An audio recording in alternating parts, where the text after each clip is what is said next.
Y de alguna manera queremos recuperar esa idea de lo alemán como una propuesta de actuación concienzuda, seria, que responde a la exigencia de la sociedad sobre un determinado producto. La voluntad de excelencia, la idea de que las cosas no solo deben ser útiles, sino que deben ser bellas. Eso es algo a las que muchas de las profesiones han renunciado, quizá porque no tienen el carácter público que tiene la obra del arquitecto. La idea de servicio, ¿no? En la idea de la arquitectura como un servicio, como algo que realmente responde a una necesidad social. Y en ese sentido creo que no solo son eficaces, sino que son eficientes. Porque no se trata solo de conseguir un objetivo, sino de conseguirlo a través de los menores medios posibles o de los medios expresivos más austeros. Llaman ellos el polder system. El polder system es esta idea, los polder son el sistema como ellos elevaban el agua en el pasado para secar. Y ellos hablan de que eso se hacía por la cooperación de toda la gente próxima, que era un sentido comunitario. Y hablan de esto del polder system y dicen que su política es el política del polder y que todo se hace en común, todo se mancomuna. Yo tengo que decir, y antes lo hablaba con Roger Diener, que es muy difícil hacer arquitectura en Holanda y que allí se pasa y por barrios, que hay algún barrio en el sur de Ámsterdam que te dicen los arquitectos que lo han hecho y son los mejores arquitectos europeos, y sin embargo llegas allí y aquellos edificios son, la verdad, muy endebles, ¿no? Entonces mi socio decía, sí, esto es los buenos arquitectos europeos pasados por el molinillo holandés. Me ha gustado mucho lo que has contado sobre Basilea como un lugar de refugio de los protestantes, digamos, menos radicales, ¿no? No, Basilea es que es una ciudad efectivamente muy interesante, efectivamente Erasmo murió allí, pero no has dicho algo que es muy importante.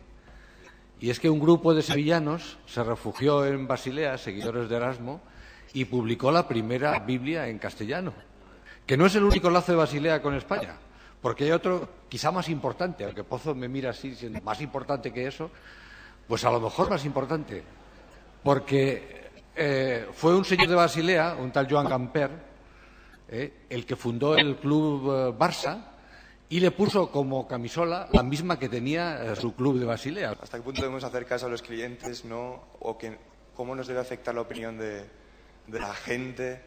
Arquitectos estamos sometidos a un arte mediatizado por muchísimas cosas, no solo por el cliente, por la economía, por las condiciones sociológicas, es tremendo. O sea, el único que algo se parece a nosotros es el cine en ese sentido. De hecho, aquel gran cínico que fue Philip Johnson decía que en la arquitectura solamente hay tres cosas importantes. Decía, el primero el cliente, el segundo el cliente y el tercero el cliente. Como sabes, muchos de los mejores edificios del siglo XX son producto de un diálogo inteligente entre el cliente y el arquitecto. Who then is the client and who is the public? I think that the public is always the client. It also shows the first time that common is, of course, first of all, the space of confrontation. And of course, when all of us, when we think on common space, when we think that this is the most important to create those common spaces and where people meet, where one communicates. Hay dos maneras de reconstruir la esfera, que hay que reconstruirla. Una es la anomia. Es dejar a la gente, cerrarla en cualquier ventana, cualquier horizonte, de vivir con la condición humana. Esa es muy frecuente. Y hay otra manera de reconstruirla, que es la ética.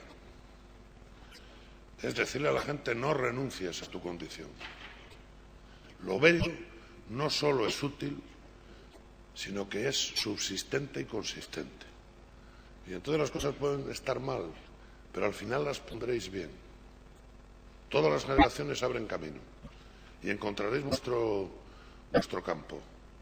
Pero yo creo que para encontrar vuestro campo posiblemente hay que transformar muchas cosas, pero hay que ser muy fieles a lo esencial. Hannah Arendt decía, el mal es como un hongo que crece muy fácilmente en todas las superficies no regadas por la reflexión. Yo creo que la cosa más importante en la arquitectura es la precisión, pero lo que hemos aprendido en estos últimos tiempos es que la palabra precisión tiene muchas formas y muchas miradas posibles. Hay una traducción matemática de la vida en la arquitectura.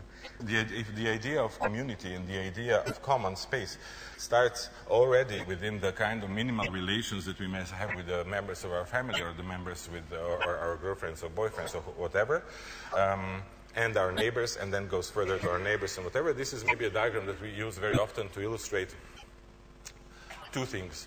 One thing is that dissolution of the idea of a unit, of an apartment, of a house, that has happened also, I think, mainly in the last 15 years, where our houses have started to kind of communicate with the outside world and no longer provided only a shelter to be protected from the elements of nature. Maybe it's centuries that we have been doing this.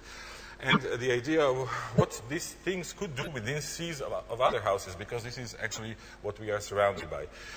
We are not surrounded only by this kind of incredibly pristine and beautiful nature. We are still surrounded by dirt. These are photographs without people. Because I think it's not the amount of people that you have in the photographs that's going to make the spaces work or not work. Of course, you have to trust me that this somehow managed to work. Some other art projects of ours don't work at all. But in a sense, I think it's the way you work on those spaces and the meaning, not the design that you give them, the meaning that you give them is what makes them work or not. Dibuja esta casa del presidente de una compañía. Te encontrará 50 veces. Te dibujas la sede de la compañía, que es 50 veces mayor que la casa, y lo encuentras 3 veces. Entonces también te da un poco la relación que las personas tienen con la casa, que es diferente de la relación que tienen con los otros programas. Porque la arquitectura es vida. Porque vosotros, queráis o no, vais a ser jefes en el sentido de responsables de una acción que es transitiva hacia mucha gente. Sois vosotros lo que tenéis que decir cómo queréis hacer las cosas y por qué, y darles otra lectura y componer otra estética. Y esto es un discurso de una generación que posiblemente en este momento y en este país esté muy frustrada. Pero yo creo que la educación también es endurecerse contra la frustración. Y sin vosotros esto no se gana, ¿eh? Y es estupendo, digamos, lo que Marta Nussbaum nos enseña sobre la necesidad contemporánea del humanismo. Y de esa visión aristotélica tan contraria al platonismo de casi todos los arquitectos. Tus casas son muy platónicas. Hay una búsqueda, ¿verdad?, de la perfección dimensional, geométrica, que les acerca al platonismo. Y yo en eso estoy más con Marta Nussbaum y esa visión, si quieres, más descosida, ¿sabes?, de la realidad. Quiero subrayar que cuando hablamos de belleza, hablamos de dar placer a otros. Y que esa es parte, digamos, de nuestra job description, como dicen los anglosajones. Parte de nuestra tarea es dar placer a otros. Y sobre todo a aquellos a los que nunca van a tener la ocasión de decirnos lo que desean o lo que necesitan, interpretarlos. Y esa es parte de nuestra dimensión ética. ¿Qué pretende hacer? ¿Una arquitectura bella o una arquitectura funciona? Es todo lo mismo. Yo hago arquitectura bella porque además funciona. La realidad de las cosas no es algo que va en contra de la arquitectura. Yo pienso que la realidad precisamente es ese crisol fantástico a partir del cual el arquitecto, y cuando hablo de la realidad hablo de dar respuestas a la realidad, a partir del cual el arquitecto lo puede transformar en algo que es mucho mejor, que es transgresor, que es más de lo que la sociedad reclama. Yo creo que es muy difícil que el arquitecto dé placer si él no siente placer en el momento de hacer el proyecto.